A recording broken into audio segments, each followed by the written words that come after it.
Hey guys, Teeka's Dragon here. So today we will be playing 1v1 Commander. We've got my deck Edgar Markov versus Narset Enlightened Master. So I'll be doing Aggro Vampire Tribal and that will be against Narset Control Extra Turn. So my opponent won the dice roll, so they will get the option to play or be on the draw. They've decided to play, so we draw our first hand of 7, have a look and make our decisions. My opponent has let me know that he is going to mulligan down, so we'll just see what his hand was, just for curiosity as to why.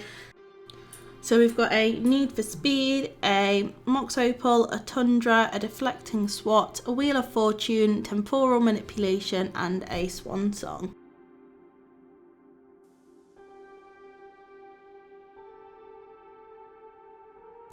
So looking at his new hand, he's decided he's going to keep. He's just going to decide for his mulligan which card he's going to put to the bottom. And then the game begins. So he starts off with his land for turn. We've got a Marsh Flats. He instantly pays a life, sacks it, search for a land, and then he uses the land that he searches for to pay for a mana vault. My turn. I've drawn a card. I also will play a land for turn, playing a command tower, pay the 1 and play a Falcon Wrath Gorger, and then I do get the token thanks to Edgar's ability. I am going to pass the turn back over to my opponent, and they've only just found their Tundra, but that's perfectly fine. I had no responses anyway. So there's the 1 tap for the mana vault, and then into his turn, untap, upkeep, draw. I take the 1 for him for his fetch.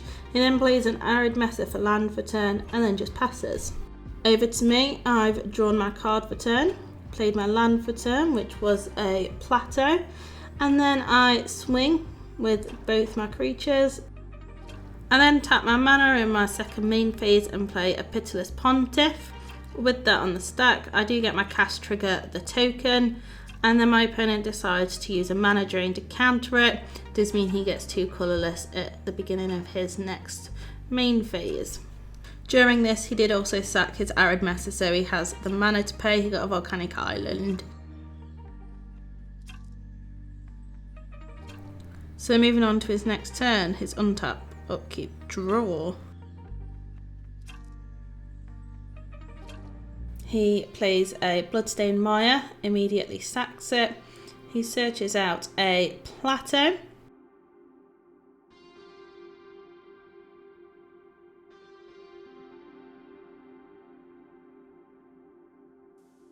And then with this, he taps everything to play his commander, Narset Enlightened Master. Then on to my turn. So I untap, draw, play my land for turn, a Flooded Strand. I then sack the Flooded Strand, search my library, get myself a Scrubland, shuffle my library, and then we pay 3, tap it, and after having a quick think about it, we eventually decide to play Etchings of the Chosen. So this is an enchantment which boosts my team. I then decide that I'm not going to attack because I need blockers up for Narset. So into my opponent's turn, he untaps, he takes the 1 for not untapping Mana Vault, he draws a card and he draws a Temporal Mastery. So using the Miracle cost, because it is his 3rd card that he's drawn this turn, he will pay for it and he gets to take an extra turn after this one. It's then exiled. So the reason I left blockers up is Narset, it's when she attacks, she gets to cast the top 4 cards of her library for free. So if I can block and kill it, it means that he can't do it on repeat. So the top 4 cards he's got there: Personal Tutor, Narset's Reversal, a Plains and Arcane Signet. So these are all castable until end of turn for free. I go for the block. I know he's got mana up, so I don't really want to be risking that getting through. And in the end, I just decide to block with it all. My opponent then decides the order in which he wants to assign damage. Narset does have first strike, so my Falcon Wrathgorger does die, but then the damage from my vampires go through and Narset dies. He chooses to put her back into the command zone. He then casts the Arcane Signet for free. He does then do a really great play, so he casts his personal tutor, but then he also casts Narset's Reversal, targeting the personal tutor, so he gets to do the personal tutor, put it back into his hand, and then Narset's Reversal goes to the grave. So with his first personal tutor, he finds himself an Enlightened tutor. So this will go on the top of his deck.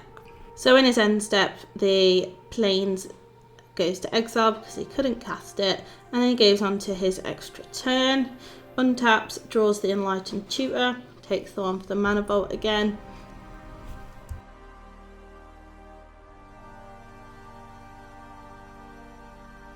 He then goes ahead and plays a Rhystic Study, so I either pay more for my spells or he gets to draw cards. So my turn, untap, draw, play my land for turn, so a Windswept Heath.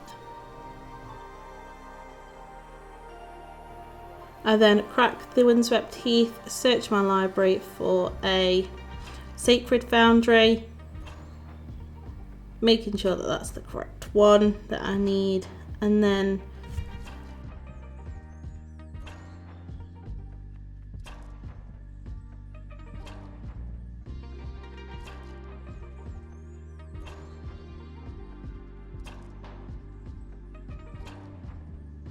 so I then tap my mana and decide I'm going to play a Metallic Mimic. So it's not a vampire, so on the cast trigger, so I don't get it. But I was just being nosy in that pile for a card in my hand. He asked, "Did you pay the one?" I said, "I did." And then I swing with one of my 2/2s, leaving a blocker up just in case he gives Narset haste. So I pass turn. In my end step, he plays his Enlightened tutor, searches for a Jeweled Lotus, and that will go on the top of his deck to draw.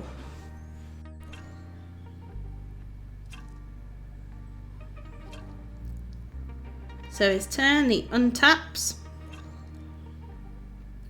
takes the one, draws for turn. So that's the Jeweled Lotus. He then plays the Jeweled Lotus, it costs 0 mana.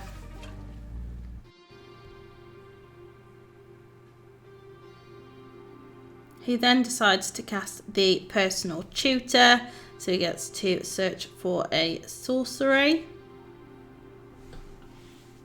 The sorcery will get put on the top of its library. He searches for a Wheel of Fortune, which is news to my ears because I can always do with a new hand. It's my turn, I untap, I draw. I play my land for turn, which is a City of Brass. I then decide that I'm going to cut his deck. And then back to my turn, I decide that I'm going to swing with it all.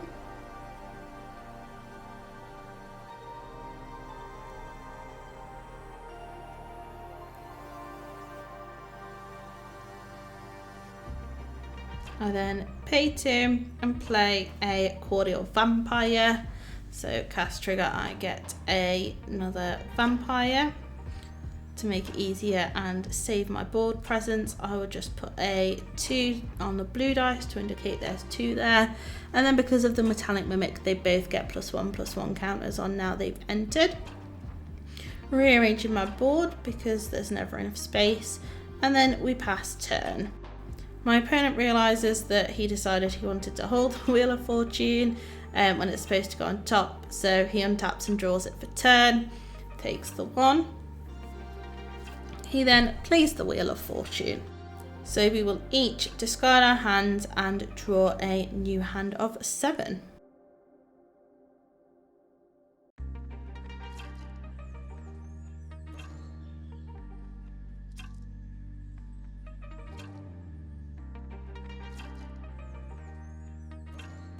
We've now got our new hands, so he plays a land for turn, a City of Brass.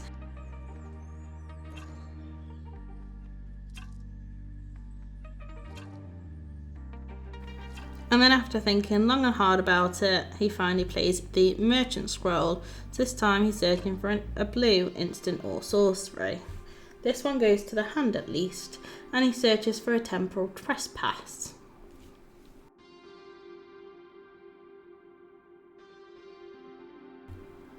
So he passes the turn on to myself, so I untap, I then go into my upkeep, nothing to do there, and so I draw for turn.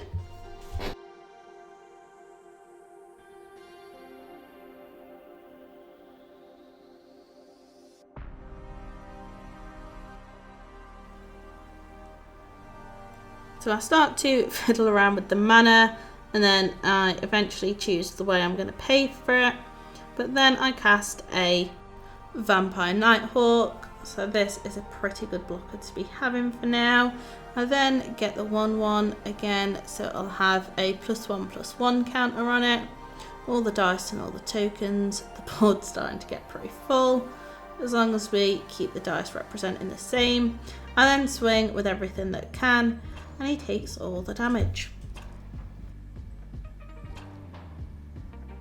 It's a pretty hefty chunk, it works out at 13 damage, meaning next turn I do have lethal on board, so he needs to do something. He takes 1, which takes him even further down to 6, but he untaps in his upkeep and draw.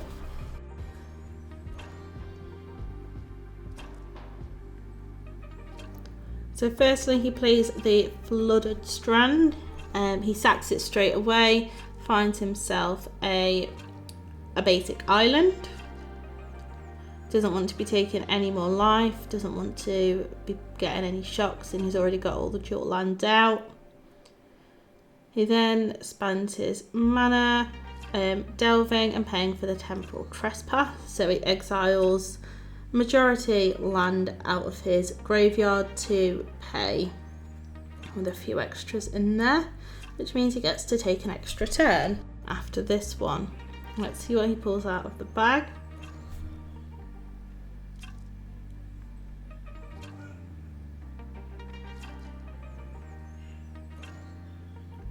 Temporal Trespass is exiled.